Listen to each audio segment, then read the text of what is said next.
Baik, hari ini kita akan melanjutkan materi ya, melanjutkan materi tentang bagian berikutnya dari kuliah ini, yaitu peluang atau Inggrisnya probability. Dan nanti mungkin akan ada tugas ya, PR pertama ya. Nanti saya info lagi lebih lanjut. Nah, jadi apa yang kita bicarakan hari ini ada beberapa topik. Jadi yang pertama apa itu ruang sampel, kemudian kejadian, kemudian kita akan bicarakan peluang suatu kejadian ya, dan komplement dari suatu kejadian. Jadi kita akan menggunakan ilustrasi, misalnya melemparkan koin atau dadu gitu ya, atau misalnya mengambil kartu remi. Nah, kemudian kita akan bicarakan kejadian saling lepas dan kejadian saling bebas. Nah, setelah itu kita akan bicarakan peluang bersyarat. Jadi sebagian dari materi ini sebenarnya sudah kalian dapatkan pada waktu mungkin sekolah menengah ya. Ada bagian kecil yang kalian sudah dapatkan gitu ya, tentang peluang suatu kejadian gitu ya. Oke, mari kita lihat. Nah, kita sering mendengar ini ya. Jadi orang mengatakan misalnya peluang untuk hujan besok adalah 50% gitu ya misalnya. Atau dalam suatu kontestasi ini, suatu pemilihan umum gitu ya, peluang kandidat A memenangkan pemilu adalah misalnya 80% gitu ya. Nah, ini tentu ada pertanyaan, ini apa sih yang dimaksud persen ini gitu ya? Peluang ini maksudnya apa? Gitu. Kemudian sebenarnya peluang itu apa? Gitu. Nah, pada dasarnya peluang itu sebenarnya tidak mudah untuk kita definisikan gitu. Nanti kita akan lihat ada beberapa definisi peluang. Nah, peluang ini akan menjadi dasar pada saat kita nanti mempelajari salah satu bagian dari statistika inferensia gitu ya, atau inferential statistics atau inferensi. Jadi nanti kita belajar hipotesis gitu ya. Kemudian belajar analisis misalnya regresi, analisis varians gitu ya. Nah, itu kita perlu paham tentang peluang gitu. Dan penggunaan ini pada misalnya nanti ketika kita membicarakan satu konsep yang disebut dengan fungsi distribusi gitu ya, atau sebaran peluang gitu. Oke, jadi ini akan memegang peranan penting dalam kita mempelajari statistika. Nah, peluang satu kejadian, ya ini definisi peluang. Peluang satu kejadian adalah, jadi ini peluang ya, saya lupa ngasih ini peluang.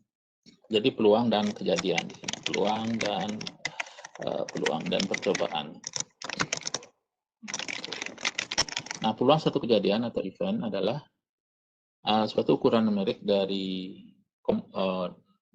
kemungkinan atau derajat prediksi atau predictability dari bahwa suatu kejadian akan terjadi. Jadi di sini ada kata kemungkinan atau derajat prediksi. Oke. Jadi setidaknya peluang akan membicarakan ini, kemungkinan ya. Nah, kata ini kalau kita terjemahkan, jadi kata probability dalam bahasa Inggris, kalau kita terjemahkan dalam bahasa Indonesia, kita bisa artikan peluang, bisa artikan ya kesempatan, kemungkinan, dan masih ada beberapa kata yang mirip mungkin gitu ya. Jadi Di sini ada kata, saya ulangi, ada kata kemungkinan. Kemungkinan atau derajat prediksi. Oke. Nah, eksperimen itu adalah aktivitas yang bisa kita amati. Nah, tentu saja eksperimen di sini tidak mesti hanya dalam bentuk percobaan lab ya, seperti yang mungkin akan kalian lakukan dalam dalam menekuni profesi sebagai sampai mengarah ke apoteker misalnya nanti ya. Jadi sebagai mahasiswa kalian akan melakukan eksperimen di lab gitu. Tapi eksperimen di sini tidak terbatas hanya pada lab saja. Jadi segala macam percobaan yang mendefinisikan nanti apa yang kita sebut ruang sampel, kejadian itu sah sebagai suatu eksperimen secara konsep statistika gitu. Jadi pelemparan dadu, pelemparan koin, kemudian mengambil kartu atau mengambil bola gitu ya, ilustrasi yang menggambarkan bagaimana kita menghitung suatu peluang ya dari suatu kejadian. Kemudian salah satu contoh misalnya seperti yang saya sudah berikan tadi ya, melempar koin tadi atau mata uang logam tadi, dan kita amati ya melemparkan ini sebuah koin, kemudian kita mengamati apakah yang muncul muka atau belakang. Nah, muka dan belakang ini kita bisa definisikan, misalnya kalau muka adalah yang ada nominalnya gitu ya, angka misalnya Rp500 gitu ya untuk koin. Kemudian yang belakangnya itu adalah yang ada lambang Garuda Pancasila misalnya, atau sebaliknya ya, karena tidak ada konvensi pasti untuk itu. Jadi itu hanya contoh asalkan kita konsisten untuk mendefinisikan itu. Oke, kemudian contoh lain adalah mengambil satu kartu dari setumpukan kartu remi misalnya. Jadi dari sekian banyak tumpukan kartu misalnya, dari kartu remi yang lengkap itu kan ada 52 isinya kan, ada yang masing-masing terdiri dari 13 kartu jenis yang masing-masing untuk hati gitu ya, untuk yang yang diamond, untuk yang ada yang mengatakan keriting atau yang mengatakan apa gitu ya. Jadi dan ada yang untuk yang persegi lagi yang merah hitam kan gitu. Nah, itu sebenarnya secara konsep adalah suatu eksperimen juga gitu. Seperti yang sudah saya katakan tadi. Kemudian dalam membicarakan eksperimen akan lebih mudah apabila kita menggunakan suatu konsep himpunan. Jadi himpunan atau set. Jadi ini akan membantu kita memahami tentang eksperimen. Nah, apabila kita melakukan suatu eksperimen, maka semua hasil yang mungkin dari suatu eksperimen kita sebut sebagai ruang sampel atau sample space. Ya. Misalnya S1 dan S2, S1 dan S2 adalah ruang sampel dari percobaan melemparkan mata uang atau koin ya, dan mengambil satu kartu. Jadi S1 menyatakan pengambilan mata uang atau koin, dan S2 itu menyatakan mengambil kartu dari setumpukan kartu remi. Jadi kalau kita mengambil kartu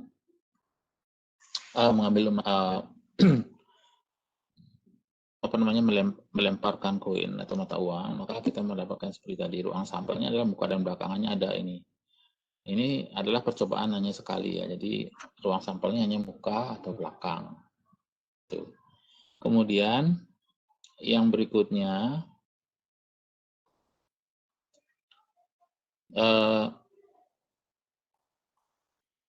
mengambil satu kartu dari setumpukan kartu remi. Jadi kalau kalian ingat lagi, jadi kartu remi seperti ini, ada hati gitu ya, ada asnya hati, kemudian ada K itu king dan seterusnya. Kemudian ada ini ada yang saya bilang tadi, ini yang hati tadi, ada yang diamond seperti ada, kemudian ada yang bilang keriting atau apalah kalau ini ya. Jadi ada 4, masing-masing terdiri 13, jadi ada 13 kali 4, itu sebenarnya 22. Jadi seperti ini. Oke. Ada kata kita beri warna hitam dan putih seperti ini. Nah, ini adalah ruang sampel. Kemudian suatu kejadian, ya kejadian adalah, nah karena kita tadi membicarakan ini semacam himpunan, kalau kalian ingat di waktu kita membicarakan konsep himpunan pada mata kuliah ilmu-ilmu dasar farmasi matematika, ya, atau kita secara garis besar bagian-bagian kecil dari kalkulus, ya. Jadi kita bicarakan himpunan seperti ini, maka ini adalah anggota dari himpunan S1 yang tadi saya sebut sebagai ruang sampel, ya, sampel space seperti ini. Oke, ini adalah anggota dari himpunan ini. Kemudian misalkan kejadian adalah himpunan bagian dari ruang sampel, gitu ya, himpunan bagian ruang sampel, dan kita katakan bahwa suatu kejadian terjadi apabila hasil dari suatu percobaan adalah anggota dari A. Jadi kalau A ini adalah himpunan bagian dari ruang sampel, ya, himpunan bagian dari ruang sampel, maka kita mengatakan bahwa suatu kejadian atau itu terjadi apabila hasil dari percobaan adalah anggota dari A. Nah, sebagai contoh, ini adalah kartu remi berwarna putih. Ya, himpunan warna putih itu adalah himpunan seperti ini. Jadi tadi saya asumsikan kartu reminya berwarna hitam dan putih, ya, gitu ya. Jadi kalau yang realnya kan hitam dan merah, ya, gitu ya. Jadi di sini kita asumsikan warna hitam dan putih. Jadi di sini misalnya A, jadi dari as hati, kemudian sampai king, gitu ya. Ada 13, ini juga sama. Jadi ini adalah himpunan bagian dari ini tadi, ya, ruang sampel mengambil satu kartu as, dan ini adalah kejadian kalau kartu remi berwarna putih. Oke, seperti ini.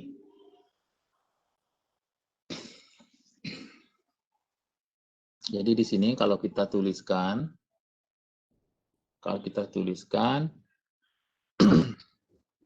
jadi di sini A himpunan bagian dari S2 ini, ya. Ambil tumpukan kartu. Oke.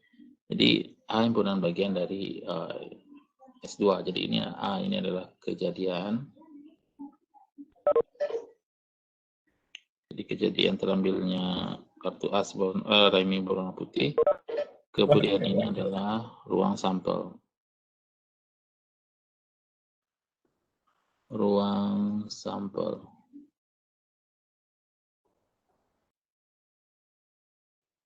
Oke. Nah, apabila suatu kejadian hanya terdiri dari satu elemen atau hanya ada satu elemen saja, maka kejadian itu disebut dengan kejadian sederhana atau simple event, ya, simple event seperti ini. Oke. Kejadian itu disebut dengan kejadian sederhana atau simple event. Nah, contoh suatu eksperimen pertama yang terdiri dari satu kejadian sederhana, itu satu kejadian yang hanya terdiri dari satu muka saja dan atau belakang, seperti ini tadi, ya. Hanya ada satu di sini, jadi muka saja atau belakang. Nah, ini namanya kejadian sederhana atau simple event. Oke. Jadi kalau lebih dari itu bukan kejadian sederhana. Oke, bagaimana kita mendefinisikan peluang? Nah, ini adalah definisi secara matematis sebenarnya, atau di sini dikatakan definisi klasik. Jadi ada yang disebut dengan aksioma. Aksioma dalam matematika. Jadi aksioma adalah sesuatu yang kebenaran yang diberikan dan tidak dibuktikan dan diterima saja, gitu ya. Jadi S adalah ruang sampel dan A adalah kejadian. Oke. Jadi kalau kita gambarkan lagi, misalnya S, kalau ini S-nya ruang sampel, A adalah himpunan bagian dari ruang sampel, ini adalah A, misalnya, ya. Maka ini A adalah himpunan bagian dari S. Jadi A himpunan bagian dari S. Oke. Nah, ini ada beberapa aksioma, tapi di sini 3 aksioma ini saja ya yang apa namanya, yang kita perlukan sebenarnya gitu. Yang lain nanti akan muncul dari sini ya. Nanti ada ini, tapi ini tidak terlalu teoritis. Jadi kita hanya bahas konsepnya seperti apa ya. Tapi nanti kita menceritakan ini ada kelemahannya segitu. Misalnya kelemahannya gimana gitu. Ya kelemahannya adalah nanti peluang ini sendiri memang dinilaikan ini, tapi bagaimana cara mendefinisikan peluangnya, bagaimana cara mendapatkan peluang ini tidak dijelaskan. Jadi di sini ya betul-betul adalah aksioma. Jadi saya ulangi, aksioma adalah kebenaran umum yang disajikan tanpa pembuktian dan secara intuitif jelas. Jadi yang pertama, untuk setiap kejadian A, peluang sebarang kejadian adalah bilangan yang terletak, ya, bilangan real yang terletak antara 0 dan 1. Jadi peluang itu terletak antara 0 sampai dengan 1. Jadi nilainya tidak mungkin lebih dari 1 dan tidak mungkin lebih kecil dari 0. Gitu. Nah, kalau misalnya mendapatkan peluang misalnya 1,5, 2, apalagi 10 misalnya, atau lebih dari situ, pasti ada yang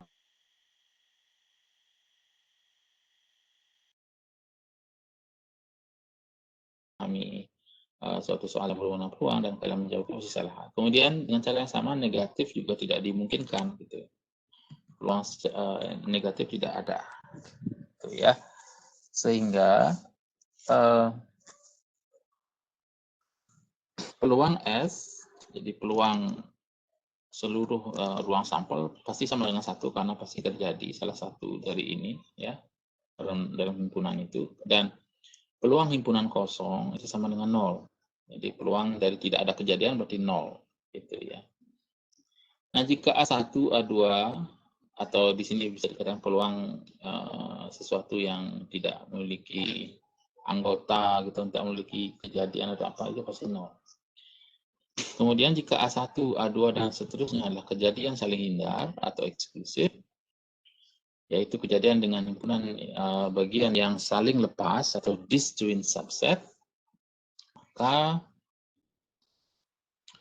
peluang A1 digabung A2, gabung A3, gabung AN itu akan sama dengan penjumlahannya. Jadi penjumlahan dari A1 sampai dengan M, PAI. Jadi P1, PA1, PA2 dan seterusnya sampai PAM. Gitu.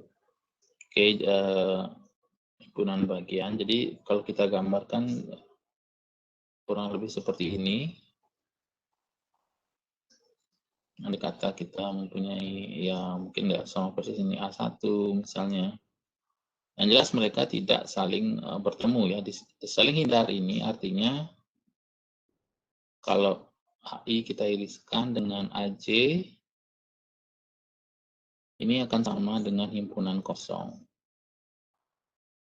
Untuk I tidak sama dengan J. A2 misalnya seperti ini. A3 dan seterusnya. Jadi mereka bagian dari ini saling hindar, tidak bertemu, tidak memiliki irisan gitu ya. Maka kejadian dengan himpunan ini adalah saling lepas. Jadi kalau kita bisa menjumlahkan peluang dari A1, A2, A1, A2, A3 dan seterusnya, tinggal dijumlahkan saja. Oke.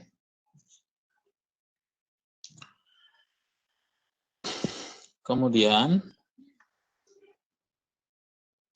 metode ini mudah digunakan apabila ruang sampel S dari suatu eksperimen dapat disekat menjadi sejumlah N berhingga kejadian sederhana yang saling hindar.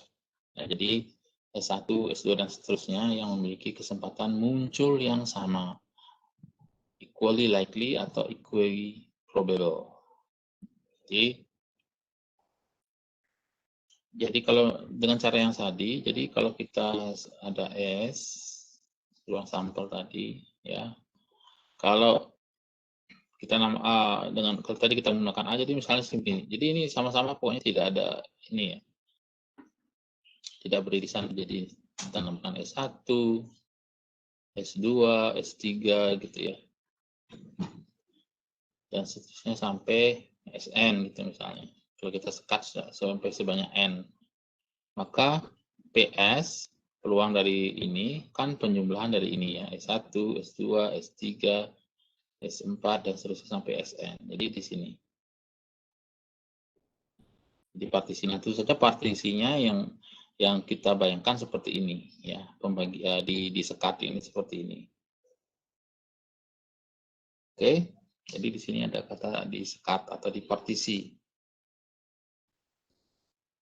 Nah, di sini kita menggunakan asumsi peluang S1, S2 dan seterusnya sama dengan peluang Sn. Jadi P, kalau kita tambahkan sekarang peluang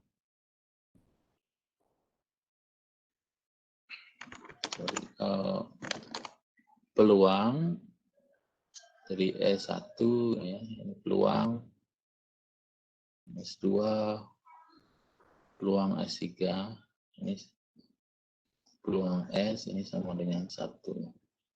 Oke. Nah, karena ini ada sebanyak N, kalau kita tambahkan peluang, ya, jadi kalau tadi himpunan ini, S atau kejadian adalah ini, himpunan kan, jadi kita simpulkan dengan S, nah kemudian S yang anggotanya 1, S1, S2, Sn, kemudian kalau asumsi ini, kalau dibagi menjadi, ini kan ada N, sejumlah N. Berarti peluang masing-masing ini kita anggap sama, jadi S1, S2, S3, dan seterusnya sampai Sn berarti sama dengan 1/N. Gitu, jadi 1/N. Sehingga kita bisa mendapatkan peluang dari masing-masing itu adalah 1/N. Kalau kita anggap muncul yang sama tadi. Ini equally likely atau equiprobable.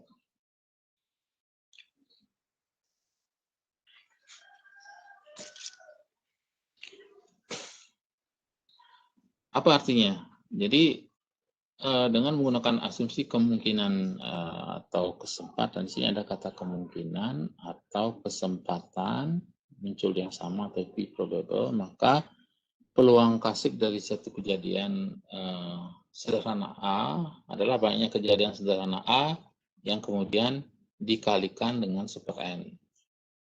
Artinya kita hitung banyak elemen dari A, kemudian bagi dengan total jumlah elemen dalam ruang sampel. Gitu. Jadi di sini poinnya.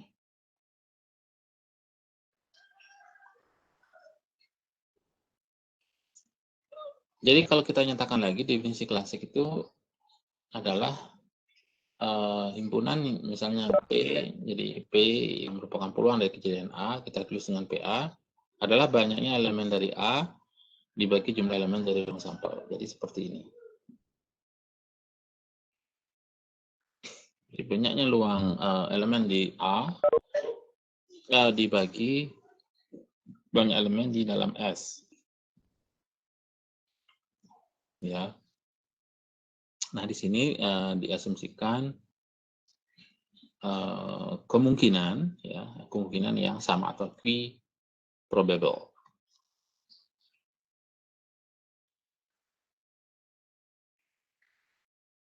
Nah, contoh kita mengambil sebuah kartu dari kartu reme, ya, yang jumlahnya 52.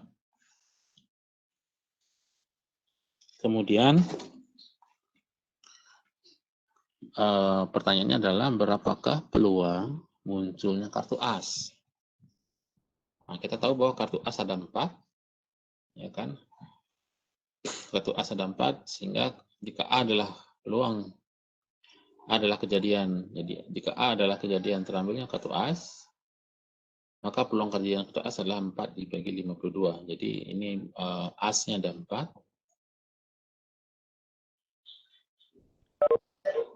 4 kartu as. Ini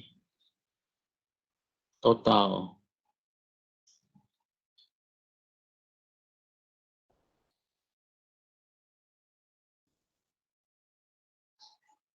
Jadi 4 dibagi 52. Jadi 1/13. Oke.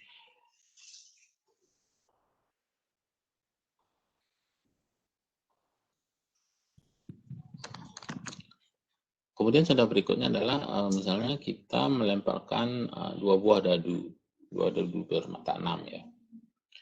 Berapakah peluang misalnya mendapatkan mata dadu 5? Jadi di sini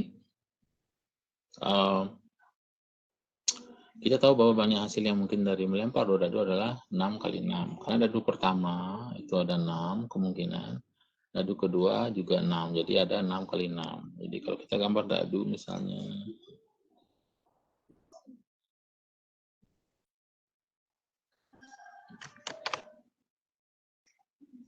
Ini kira-kira ya. Saya hanya memperlihatkan matanya saja. Misalnya seperti ini. Oke. Ya agak sulit menggambar pakai ini. Oke. Misalnya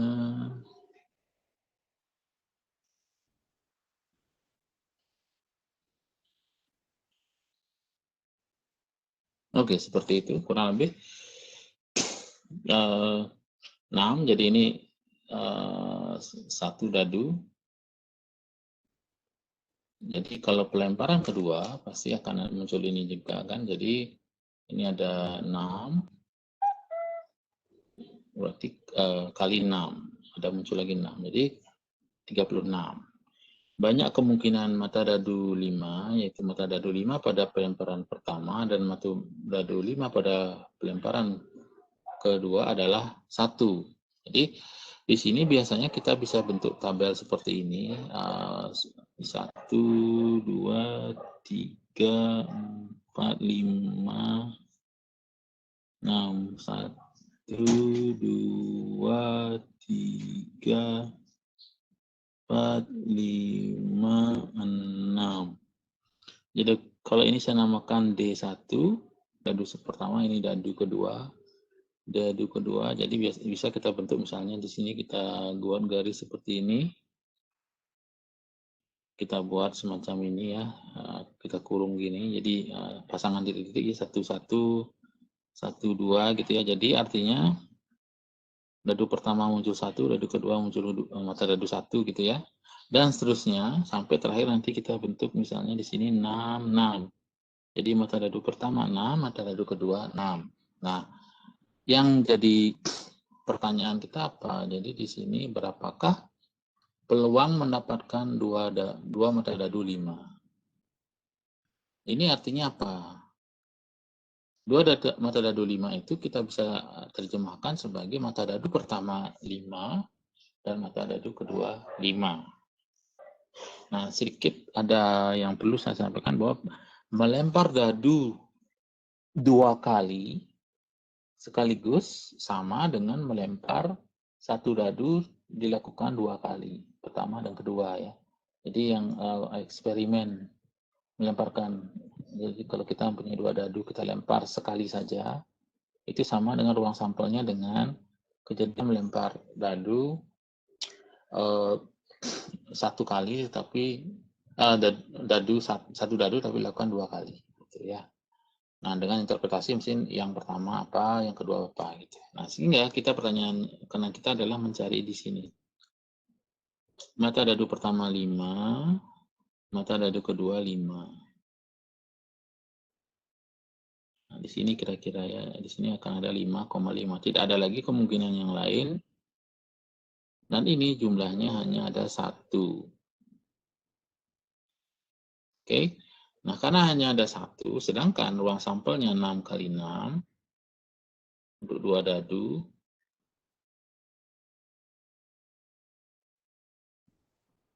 Satu dadunya hanya ada 6, satu dadu jadi kalau 36 berarti 1/36 atau 1/36.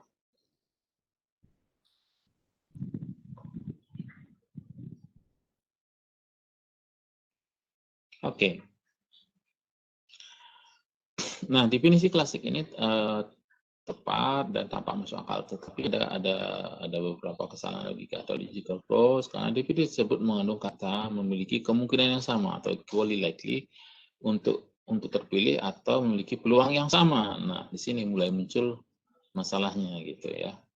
Dengan kata lain, peluang didefinisikan menggunakan peluang gitu ya. Nah, jadi Ini yang jadi masalah. Jadi kita tidak bisa mendefinisikan sesuatu menggunakan apa yang kita definisikan, akan definisikan gitu. Merah adalah merah, tidak bisa. Jadi merah adalah misalnya suatu komposisi warna yang terdiri dari apa, misalnya red, green, blue, apa proporsinya berapa, itu misalnya salah satu definisi. Atau merah adalah spektrum yang dihasilkan oleh suatu percobaan dengan komposisi cahaya bla bla bla gitu misalnya kan, ada kata kita ini. Nah, peluang juga sama.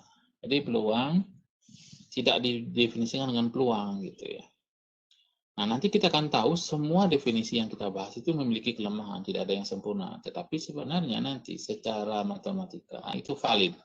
Reasoningnya valid, tidak masalah. Oke.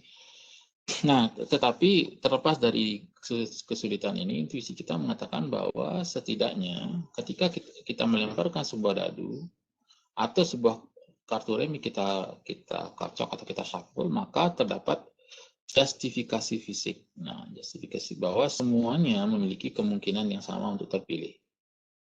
Seperti itu. Oke. Nah, di sini justifikasi fisik ini membantu kita dalam memahami definisi klasik tadi. Ya, jadi apabila tidak terdapat justifikasi fisik, maka definisi klasik tidak akan membantu kita. Gitu. Jadi itu tidak bisa membantu kita apabila tidak ada justifikasi fisiknya. Oke. Nah, oleh karena itu, kita juga bisa menggunakan definisi yang kedua, yaitu definisi frekuensi. Apa maksudnya? Jadi, lakukan saja percobaan itu secara berulang, ya. Kemudian catat berapa munculnya atau frekuensi kemunculannya berapa, lalu dibagi dengan berapa kali kita melakukan percobaan. Jadi, kalau tadi kita hanya mempunyai intuisi dia memiliki kesempatan yang sama, karena berdasarkan ini berdasarkan pendekatan klasik tadi, tapi di sini kita bisa melakukan pengulangan atau replikasi dari suatu percobaan. Nah, sebagaimana percobaan mendekati tak berhingga, proporsi kejadian A menuju limit tertentu. Nah, ini poinnya. Jadi, andai kata kita melakukan percobaan sebanyak N, andai kata ini dimungkinkan, lakukan percobaan itu sebanyak tak berhingga. Nah, tak berhingga ini berapa? Nah, tak berhingga ini dalam matematika bukan bilangan, gitu ya. Tidak tahu berapa besarnya. Hanya mengatakan, suatu konsep menyatakan ini adalah sesuatu yang sangat besar. Kalau dia tandanya ini, atau positif, ya sesuatu itu yang sangat besar. Sebaliknya kalau minus tak berhingga yang sangat kecil gitu ya. Itu saja. Berapa? Apakah 1 juta? Tak berhingga? Enggak juga ya. Masih ada yang bisa 10 pangkat 10 pangkat 10 pangkat 10 atau 1 juta pangkat 1 juta pangkat 1 juta. Enggak tahu. Kita enggak tahu. Gitu. Tetapi untuk mengatakan cukup besar, kalau dalam misalnya suatu percobaan biasa, mungkin dalam kategori ini, kalau dimungkinkan secara fisik, 1.000, 10.000 itu sudah dianggap cukup besar, gitu biasanya. Tentu kan ini adalah sesuatu yang dilakukan secara matematis, ya berapapun nggak peduli, gitu ya. Jadi ini. Nah, kembali ke sini, itulah yang dilakukan. Kalau kita bisa melakukan ini sampai tak beringat, nah terus saja nggak bisa, orang nggak beringat, nggak bisa ditunggu gimana kita melakukan itu, kan gitu ya pertanyaannya. Mungkin itu hal yang bagus. Jadi artinya lakukan ini dengan jumlah yang besar gitu, sangat besar gitu. Sangat besar itu berapa? Relatif lagi pertanyaannya. Ya bisa 10.000, 24.000 misalnya, atau apa, berapa, 50.000, 100.000 gitu. Andai kata dimungkinkan. Nah itu juga sudah termasuk kategori yang bisa kita katakan besar ya dalam konteks percobaan ini. Nanti kita akan lihat beberapa orang yang ada yang ilmuwan gitu ya melakukan percobaan tentang melemparkan koin gitu ya. Nah, kalau tadi kita misalnya ambil contoh pengambilan kartu remi, nah sekarang kita melakukan percobaan atau replikasi. Pada setiap kartu as muncul, itu kita catat, ya. Jadi kalau tadi kita menganggap kartu as muncul dengan misalnya asnya kan ada 4 kan gitu, tadi kita memberikan jasa as ada 4, reminya sendiri total ada 52. Jadi peluangnya kita hitung tadi peluang as 4/52 kan gitu. Tetapi ini juga tidak harus kita ini adalah definisi klasik tadi. Tapi kita juga bisa lakukan begini. Jadi lakukan sekarang pengambilan misalnya kartu as, lakukan sebanyak misalnya 1000 kali, misalnya 1000 kali. Jadi ambil kartu asnya, balikkan ke kotak, ambil kartu asnya, balikkan lagi, ambil kartu asnya. Jadi kartu as ditaruh dalam suatu kotak misalnya, ya. Itu kotak tertutup, ya mata ditutup, kotaknya terbuka, matanya ditutup gitu. Kita ambil dari sini misalnya. Ini ada kartu di sini, ada kartu gitu ya. Ambil kartu satu di situ. Nah di sini kalau kita lanjutkan terus, ini perbesar lagi, maka dikatakan sebagaimana percobaan menuju tak beringat, proporsi menuju 1/13. Jadi angka 1/13 yang pada kasus sebelumnya ini kan menjadi eksak di sini 1/13 gitu ya. Nah di sini tidak akan eksak, jadi mungkin saja 1/13 dihasilkan misalnya munculnya kartu ini berapa misalnya ya, dari misalnya apa namanya, dari 1/13 dari banyak ini. Jadi misalnya 1/13 dari itu berapa jadinya? Andai kata kita lakukan 1000,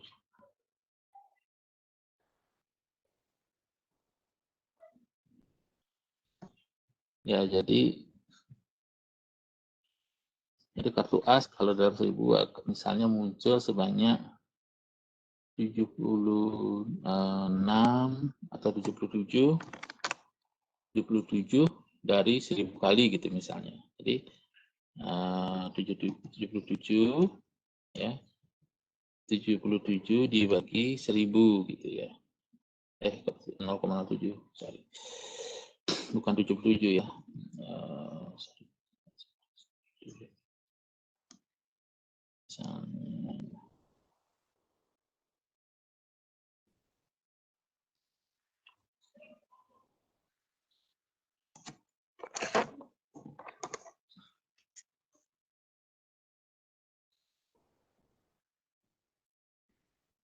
Ya, misalnya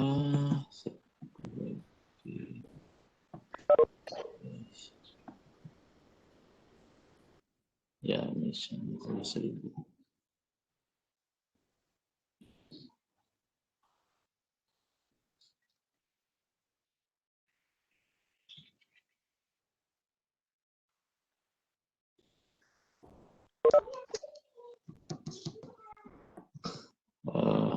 Apa ini? 13.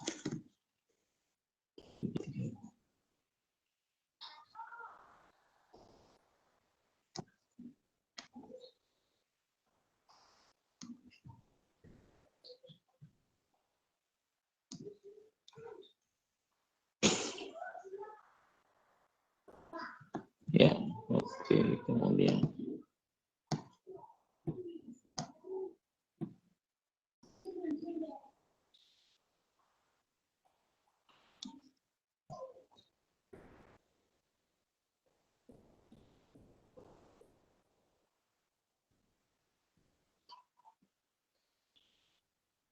ya, jadi dalam satu percobaan dalam 1000 kali pengambilan kartu ya diambil kemudian dikembalikan misalnya gitu ya. Jadi akan muncul misalnya asnya 77 kali, maka 77 dibagi 1000 jadi akan mendekati 1/13.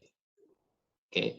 Nah, di di sini kita menggunakan definisi sebagai banyaknya A muncul, kalau A itu adalah kejadian, jadi kejadian tadi adalah as, ya, yang kita definisikan sebagai banyak kejadian A yang muncul dibagi banyak percobaan. Jadi kalau percobaannya dilakukan 1000 kali, berarti 77 dibagi 1000 misalnya tadi, ya, seperti tadi. Dia akan muncul proporsi seperti 13. Kurang lebih gitu ya. Definisi ini juga memiliki kelemahan karena kita tidak dapat melakukan percobaan ini dalam jumlah yang tak berhingga. Nah, frekuensi ini sebenarnya kelemahannya apa, kan tadi dikatakan begitu M tidak berhingga, bagaimana kita melakukan percobaan menuju tak berhingga ini gitu ya, karena tadi tak berhingga sendiri tidak tahu besarnya berapa, bukan suatu bilangan yang kita bisa nyatakan berapa gitu ya. Nah, itu jadi masalah juga. Oke. Nah, terus apa? Setelah itu apa yang bisa kita ini?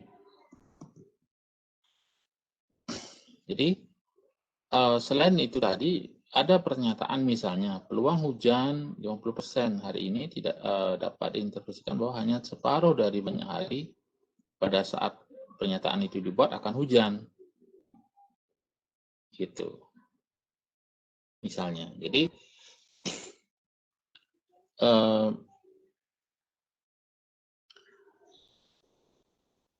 ini adalah kasus gitu. Jadi kasus bahwa kita tidak dapat melaksanakan percobaan dalam jumlah yang tak berhingga. Jadi itu masalahnya. Nah, ini saya berikan contoh. Jadi orang yang namanya Count Buffon gitu ya, saya nggak tahu bacanya yang benar ini, nama orang Prancis. Seorang naturalis Prancis melemparkan koin sebanyak 4040 kali dan memperoleh muka 2048. Nah, kalau kita hitung proporsinya, jadi kalau kita hitung proporsinya itu sebesar 2048 dibagi 4040 sama dengan 0,5069 untuk muka. Jadi mendekati proporsi mendekati setengah ya dari ini tadi. Kalau kita menggunakan definisi klasik.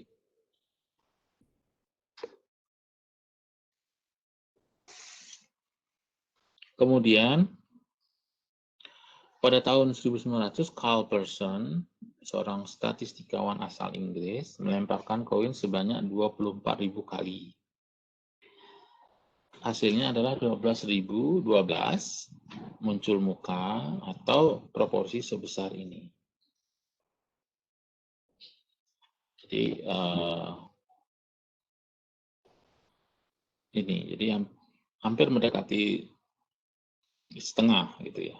Nah, kemudian John Kerridge, seorang statistikawan asal Afrika Selatan, saat dipenjara oleh Jerman pada saat Perang Dunia Kedua, melemparkan koin ya sebanyak 10.000.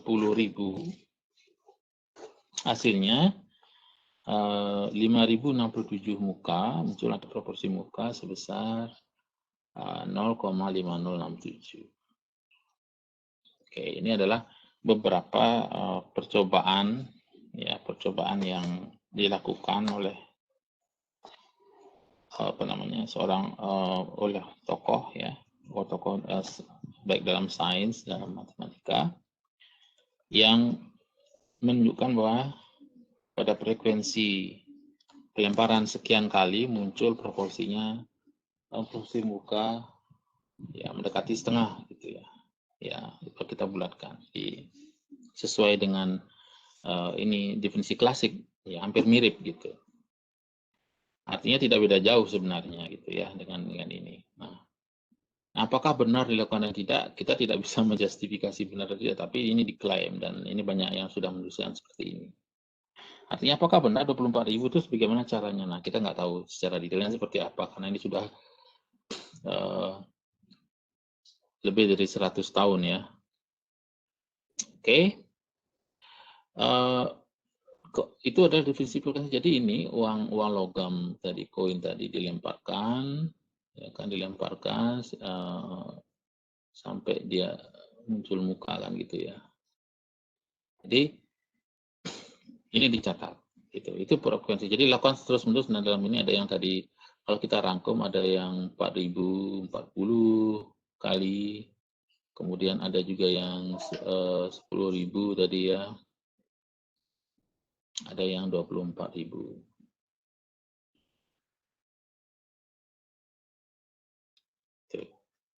Oke. Definisi aksiomatik adalah definisi yang hanya mengatakan sebagai berikut. Peluang dapat nyatakan sebagai masing-masing bilangan adalah positif, lebih besar atau sama dengan 0. Jadi ini sebenarnya non negatif mungkin lebih tepatnya ya. Bukan positif tapi non negatif harusnya, ini yang lebih benar. Lebih cocok non negatif. Jadi peluang itu bisa 0, bisa jadi lebih dari 0 tapi itu bisa jadi 1. Jumlah bilangan-bilangan tersebut adalah 1. Jadi definisi ini tidak memberikan kesan penggunaan praktis peluang, jadi hanya mendeskripsikan karakteristik peluang yang berasosiasi dengan kejadian peluang positif dan paling tidak salah satu hasil terjadi. Oke. Nah, setelah kita membicarakan peluang, kita mempelajari apa yang disebut dengan teknik perhitungan atau yang disebut dengan permutasi dan kombinasi. Baik. Sebelum saya lanjutkan, apakah ada pertanyaan sampai?